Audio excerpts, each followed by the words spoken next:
आप देख रहे हैं न्यूज मार्ग, सच में है दम। रामपुर में फिल्म जगत के मशहूर अभिनेता अपनी जन्मभूमि रामपुर पहुंचे, जहां उन्होंने विश्व पटल पर मुसलमानों के हालात और वरिष्ठ पत्रकार अर्नब की गिरफ्तारी के अलावा उनके स्वर्गीय पिता और प्रसिद्ध अदाकार मुराद साहब को उचित मुकाम न मिल पाने को लेकर अपनी टीस मीडिया के सामने बयां की। मशहूर अभिनेता रजा मुराद और उनके पिता स्वर्गीय मुराद साहब मूल रूप से रामपुर के रहने वाले हैं और वो समय समय पर यहाँ पर आते जाते रहते हैं। इसी क्रम में वो अपने 2 दिवसीय दौरे पर रामपुर पहुँचे, जहाँ वो मीडिया से मुखातिब हुए। इस दौरान उन्होंने पूछे गए सवालों पर अपने विचार रखे। मेरी जो सबसे बड़ी शिकायत है वो ये है कि मेरे वालिद मुराद साहब ने जितना काम किया, 500 से ज़्यादा फिल्में की, एक वर्ल्ड रिकॉर्ड बनाया उन्होंने 300 से ज़्यादा फिल्मों में बतौर जज का किरदार निभाने का। मुराद रामपुरी के नाम से जाने जाते थे और रामपुर का नाम उन्होंने पूरी दुनिया में रोशन किया।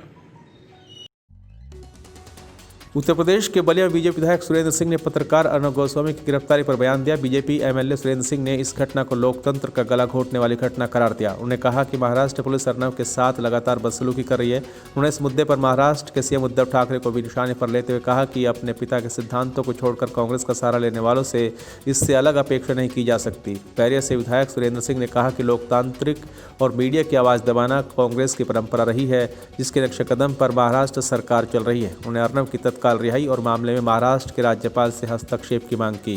पर प्रजातंत्र की हत्या हुई है और वहाँ पदलोलुप व्यक्ति जो है महाराष्ट्र की धरती पर मुख्यमंत्री बनने के लिए सभी नियमों और संविधान की परिस्थितियों को तार-तार कर दिया है और मैं उस गिरफ्तारी की निंदा करता हूँ। प्रजातंत्र में तो लोग खुलेआम स्टेज लगा कर गाली देते हैं। यदि पत्रकार कोई हमारा ठीक है हमारा विरोध करे, आप लोग खुद हमारा अच्छा काम न चला कर खराब चला देते हैं।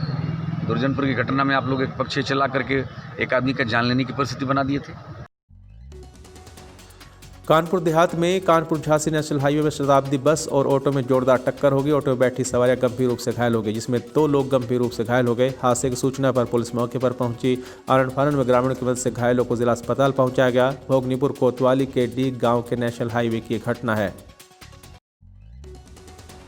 कानपुर देहात में अखिल भारतीय विद्यार्थी परिषद के जिला संयोजक दिवांशु सिसोदिया के नेतृत्व में दर्जनों कार्यकर्ताओं ने पुखराया कस्बे के स्टेशन तिराया और सिकंदरा के पटेल चौराहे पर महाराष्ट्र सरकार के खिलाफ जमकर नारेबाजी करते विरोध प्रदर्शन कर उद्धव ठाकरे का पुतला फूका।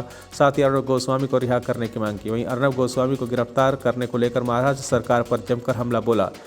एबीपी के कार्यकर्ताओं ने अर्नब की इस प्रकार की गिरफ्तारी को देश के लिए खतरा बताया। उन्होंने कहा कि जिस तरह से महाराष्ट्र पुलिस ने बलपूर्वक अर्नब को कर छावनी में तब्दील कर दिया, उसे गिरफ्तार कर लिया, मारपीट की, महाराष्ट्र सरकार के अड़ियल रवैये को दर्शाता है।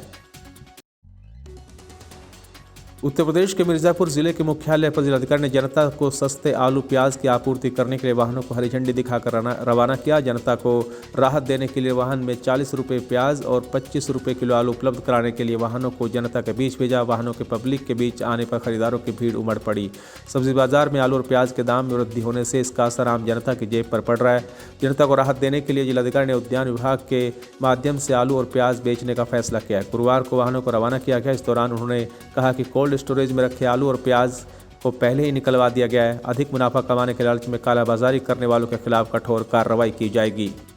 आज मार्केट में बहुत ज़्यादा महंगे पे आलू और प्याज बिक रहा था, जो कि आज की जिलाधिकारी महोदय से गाड़ी जो निकली थी उसमें 25 रुपये किलो आलू और 40 रुपये किलो प्याज वितरण किया जा रहा है। यह सरकार की बहुत अच्छी पहल है।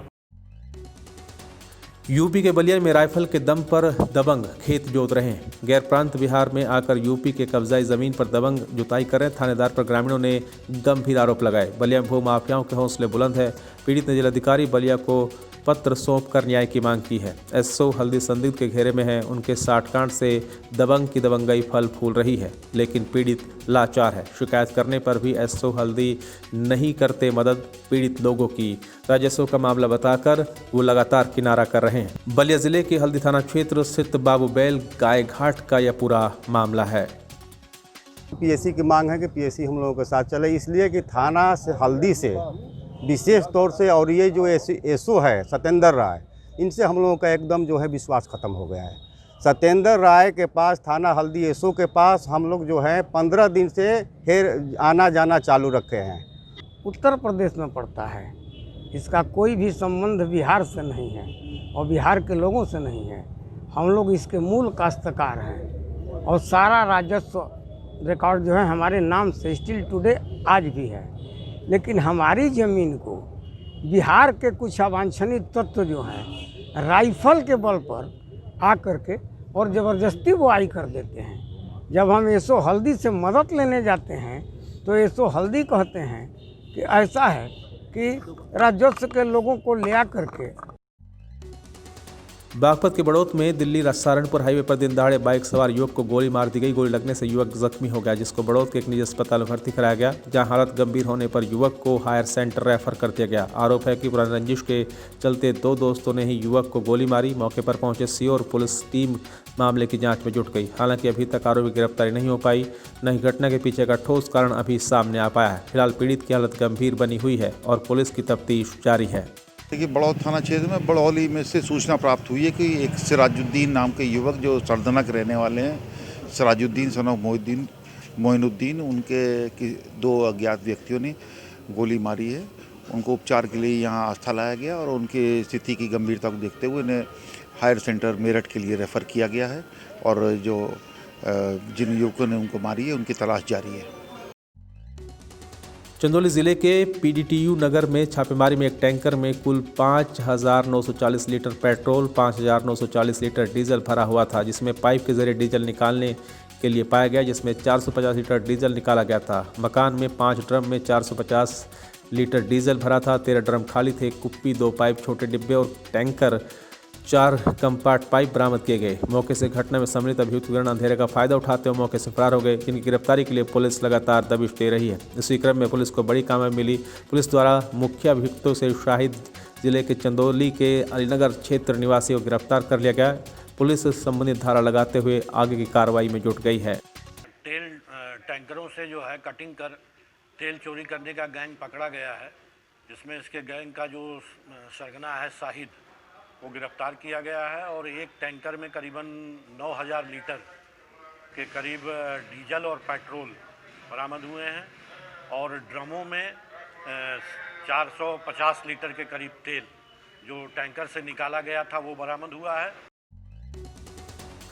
सहारनपुर पुलिस का लगातार ऑपरेशन क्लीन जारी है, जिसमें देर रात थाना बेहट पुलिस की लंढोरा चौक के पास चेकिंग के दौरान मानकपुर रजवाई के पुलिया के पास मोटरसाइकिल सवार बदमाशों से मुठभेड़ हो गई। जावी फायरिंग में पुलिस द्वारा 25,000 के नामी बदमाश अनिल पुत्र महेंद्र निवासी लखनऊ घायल हो गया, जिसको इलाज के लिए जिला अस्पताल में भर्ती कराया गया, जबकि अंधेरे का फायदा उठाकर मौके से उसका साथी भागने में कामयाब रहा, जिसकी गिरफ्तारी के लिए कॉम्बिंग की जा रही है। जिसके पास एक मोटरसाइकिल, अवैध तमंचा, 12 बोर का और 3 खोखे जिंदा कारतूस बरामद किए गए। गिरफ्तार अभियुक्त बहुत ही शातिर किस्म का चोर बताया जा रहा है, जिसके ऊपर कई थानों में 19 मुकदमे दर्ज है। एसपी देहात अशोक कुमार मीणा ने बताया कि देर रात जनता रोड पर मानकपुर के पास चेकिंग के दौरान बाइक पर 2 व्यक्ति आ रहे थे, जिनको रुकने का इशारा किया तो बदमाशों ने पुलिस पर फायरिंग करनी शुरू कर दी, जिसकी जवाबी फायरिंग में एक बदमाश घायल हो गया।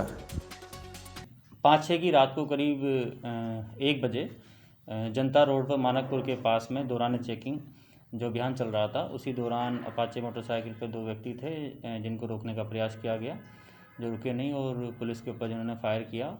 पुलिस ने भी आत्मरक्षार्थ फायर किया, जिसमें एक अभियुक्त अनिल पुत्र महेंद्र जो कि लखनऊ कोतवाली देहात का रहने वाला है।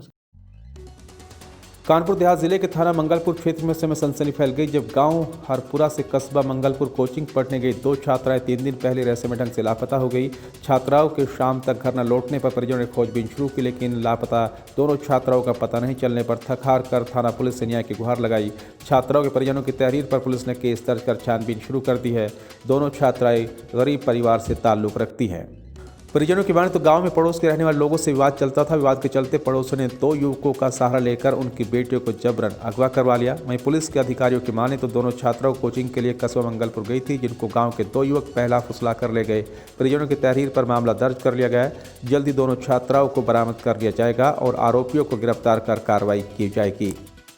देखिए, इस संबंध में श्री रामचंद्र जो वादी मुकदमा है, उन्होंने अभियोग पंजीकृत करा है कि वो और एक व्यक्ति और हैं श्री चंद्रभान जी, उनकी दोनों की एक पुत्री जो है कोचिंग पढ़ने जाती थी और इसमें 2 युवक बाबू सविता और अवध नरेश उर्फ कल्लू हैं। इन दोनों बच्चियों को जो है पहला फैसला करके ले गए। इस पर हम लोगों ने तत्काल अभियोग पंजीकृत कर लिया गया है। चूँकि ये प्रकरण महत्वपूर्ण है, इसलिए इसकी विवेचना स्वयं प्रभारी निरीक्षक द्वारा की जाएगी। शीघ्र ही इन लड़कियों की हम बरामदगी करेंगे और जो अभियुक्त दोषी है उनके विरुद्ध वैधानिक कार्रवाई की जाएगी।